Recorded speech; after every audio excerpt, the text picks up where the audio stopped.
Image. Hello, this is Christopher Saban from O&H Consulting. I wanted to thank you for visiting our YouTube channel today, and for those of you who have subscribed to our channel in the past, thank you very much. We greatly appreciate it. I realize this is the first video that I've done in quite some time. Just a lot of things going on with life, and my video collection has really not been a priority, just some other aspects of my business and other life priorities in general. Fortunately, or unfortunately, because of the pandemic, I was able to secure some funding and secure some time, actually, to revamp my website. So we have an entirely updated website with new content. We have changed the subscribers area on the site. There was actually a newsletter for those of you who haven't subscribed to my site and actually haven't paid for services or received a username and password. We had a special section that was dedicated to subscribers, which was our newsletter, and that is being updated much more frequently, and I'm changing the title of the newsletter to a blog, and that blog is now called Adult Perspectives. And I am working on getting a blog entry posted at least once a week, or if not every other week. So I really hope for you to stay tuned. And for those of you who are interested in subscribing to my website, our website is located at www.onhconsulting.com. That website, again, is www.onhconsulting.com. I hope to also post videos to our YouTube channel at least once a month. I'm hoping that will happen. If it doesn't, that's fine, but I do have a number of topic areas that I do want to discuss, and hopefully shorter videos than the first three that are on the site, which are basically introductory videos, and they're very long and comprehensive, and for many of you, very possibly tedious in that just the time was very extensive. So I wanted to start this first video with a sort of an overview of how difficult Braille is for children with optic nerve hypoplasia. And I have a News break. Now, Cincinnati. Timeline. Scattered showers. Storms move through Cincinnati. Flooding possible in some areas. Attachment. I do have a blog post on Braille literacy and difficulties with that in optic nerve hypoplasia. However, I did want to touch on that here because Braille is a huge issue for a lot of children. Not all children with optic nerve hypoplasia, but a good number of children who have tactile defensiveness and sensory processing difficulties or some other medical complications. This can be very significant.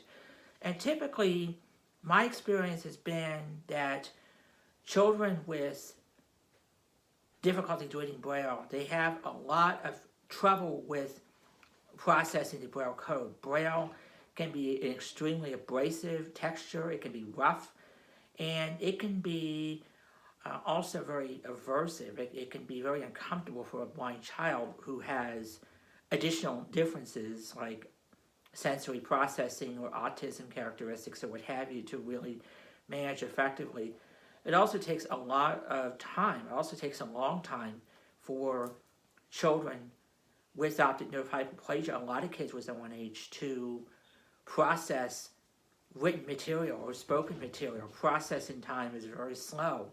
And the reason why that is because a lot of the brain structures, particularly the hypothalamus and the thalamus, which are the two areas of the brain that are responsible for taking in information from the senses, don't form properly. And the areas of the brain that communicate with the higher order visual cortex, which basically processes everything that you see, it can be a very slow connection. Sometimes that connection doesn't work at all. So you get a kid that they can't really perceive what a typically developed child or typically developed adult would be able to see, or would be able to perceive naturally and instinctively. And because of that, they get very frustrated, and when we get frustrated, we tend to resist. We tend to have a fight or flight response in some cases, and we tend to get a little defensive. So that's where you get into a lot of difficulty with why children read Braille.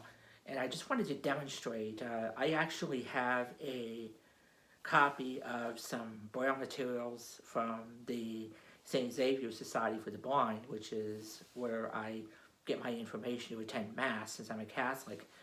And I just have our Sunday propers and the information from that. And this is actually my fingers reading Braille. Of course, it says today is June the 28th. And in the Catholic tradition, it is what is what's referred to as the 13th Sunday in Ordinary Time. So the Braille on this page I'm reading, it says 13th Sunday in Ordinary Time, 6/28, 2019. And it really looks, and it basically just looks at the rest of the material that's on this page. And it has other materials, or Braille reading, or scriptural reading, and the responses that go with the Catholic Mass. And as you can see, I'm just reading these materials. And this is about the speed in which I'm learning Braille at this point, which is not the fastest or not the most efficient way people read Braille, but it is how I learn Braille. It is currently how I access Braille currently. And the reason why it can be such a challenge, just in my experience, is because I wasn't able to read Braille efficiently until I was about in my mid-20s. I was actually 26, and it was just before my 26th birthday. And it was about that time, as an adult, after I got my college degree and was in the workforce, I was able to learn the Braille code. And as I discussed in my blog, I really wasn't able to process information from the Braille code until I was in 9th grade. And at that point, after I learned a lot of other skills, shoe tying and buttoning and really basic skills that a typical young child, toddler to early kindergarten to first grader would learn with ease, I learned, and it took me until I was in 8th grade. But by the time I got to that point, I suddenly found myself able to process information a lot more efficiently. I learned a lot of skills within a couple of weeks, including how to plug something into a wall outlet, and how to use a knife and fork, and those types of skills. And I found that I was able to, with those skills, came sort of an enhanced ability to perceive things spatially, which is a real challenge for a lot of children with optic nerve hypoplasia. And the reason that is because the areas of the brain that have to do with how we perceive objects spatially are in that hypothalamus and the base of the brain and other areas of the brain that often fail to develop fully, or often fail to develop at all, in a fair number of children with optic nerve hypoplasia. And in my case, it took all this time, it took throughout my childhood, in order to develop structures in the brain that were able to compensate for the areas of the brain that didn't develop. And it was kind of difficult for me to explain, but as I mentioned in my blog, it was almost as if I were downloading information. As if there was this giant database with spatial information somewhere in the universe. And when I got to about 8th grade, I was able to develop the communication, the uplink, if you will, connection with that server, and was able to download those skills, download those software.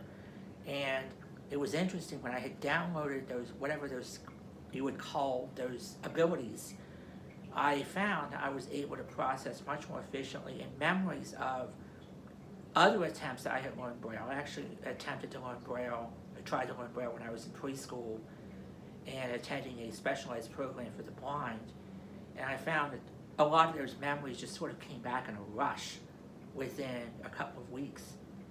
And the reason I'm mentioning this, and the reason I'm referring to this experience specifically, is that there's a lot of things that we don't know about how the brain processes information neurologically that we're just coming to terms with. It just, as a research community in neuroscience, is just coming to terms with, just getting a grasp on.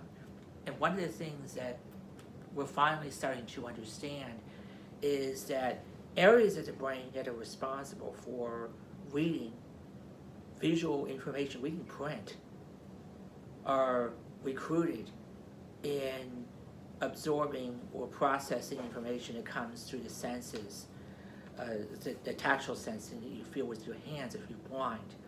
So this allows a blind person to be able to read Braille at the same fluency and same efficiency as a sighted person would read print.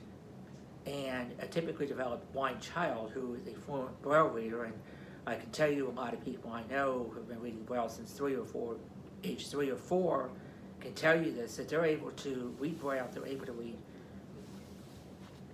any kind of text in literary Braille, which is extremely complex. For those of you who don't know, who are not familiar with the Braille code, it's not just the 26 letters of the alphabet, but it also includes signs, it also includes contractions, and there are also specialized codes for math and science and musical notation.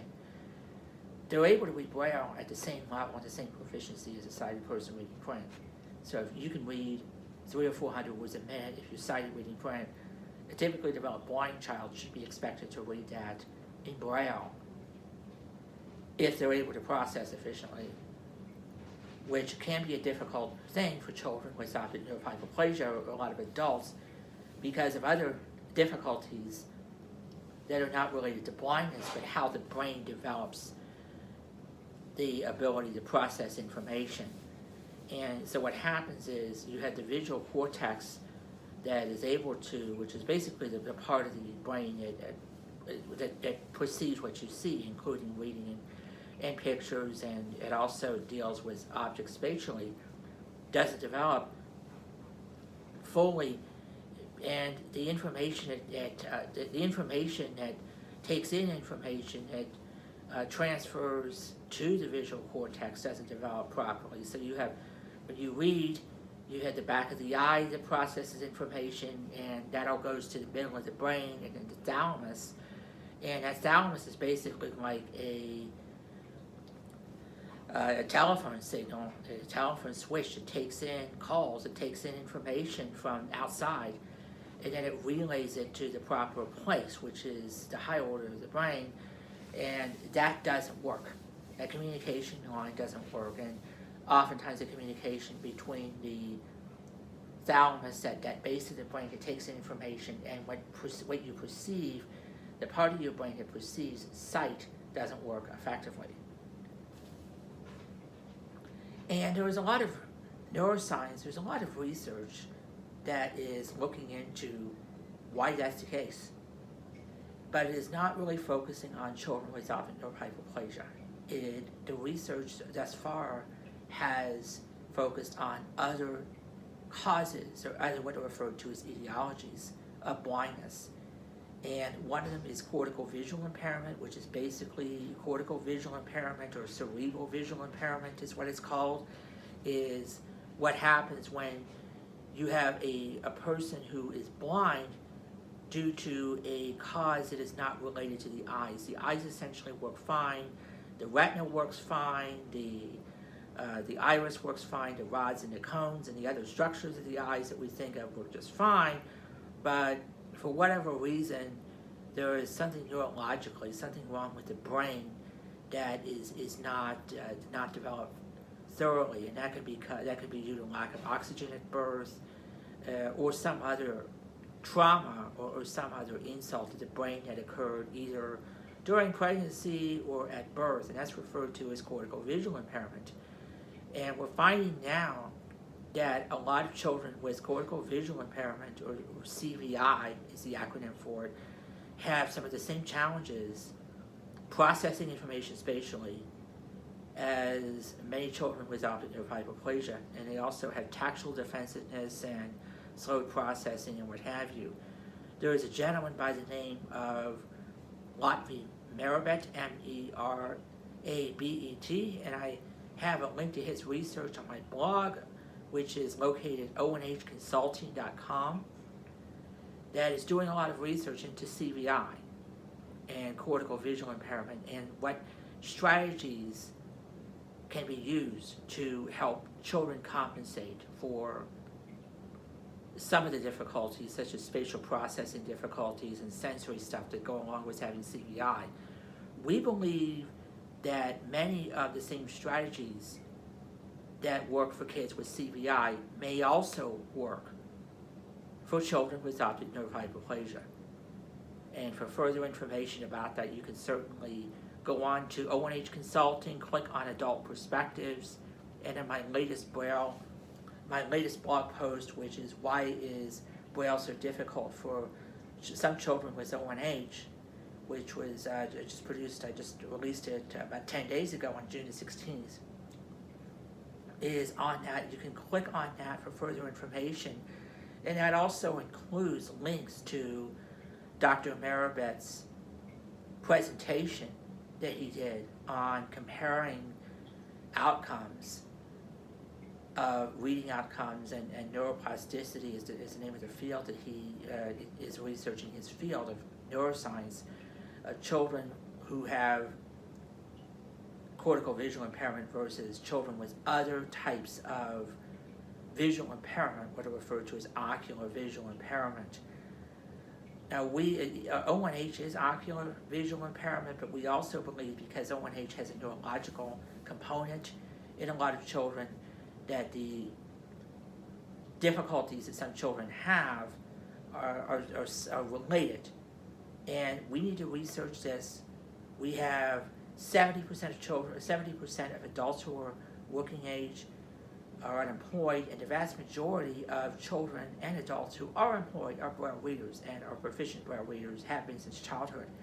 So we really need to help children with ONH get past that sensory processing difficulty as early as possible, much earlier than me, certainly, and develop strategies and develop curriculum models to help address that, so that we can help children certainly not take until 9th grade to be able to process the Braille code. We can make it 2nd or 3rd grade. I do have some ideas. One of them is music therapy and some augmentative therapies around speech, incorporating musical tones, because a lot of kids, including me, will associate musical chords and musical tones with the Braille code or with other types of experiences and stimuli in their environment.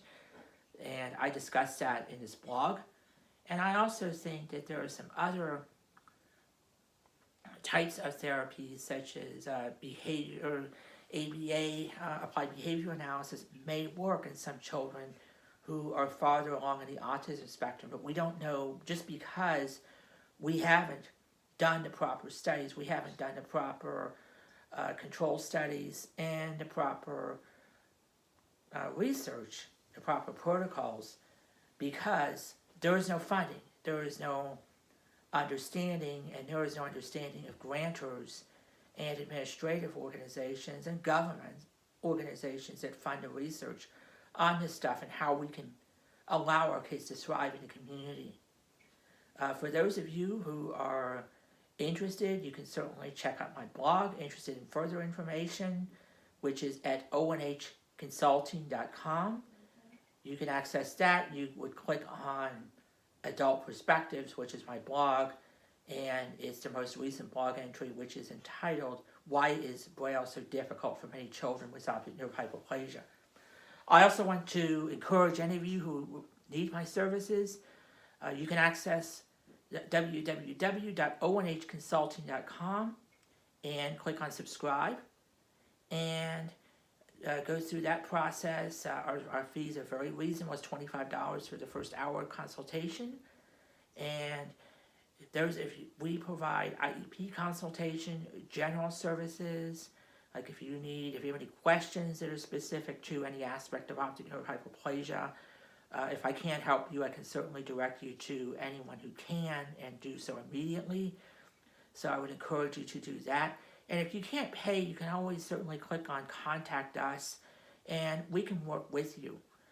We do have an hourly fee, $25 an hour, but we recognize that many people are unable to pay for services. And in respect for that, you can certainly click on Contact Us, and we can certainly work with you as far as that is concerned. Also, most importantly, if you would like to subscribe, get notifications every time this channel is updated, be sure to click on the subscribe button on our YouTube channel, which is O&H Consulting. We really appreciate the opportunity to work with you, work with all children with optic nerve hypoplasia and related conditions. We appreciate your patronage, and we hope to work with as many of you as possible. We thank you very much and hope you have an excellent day.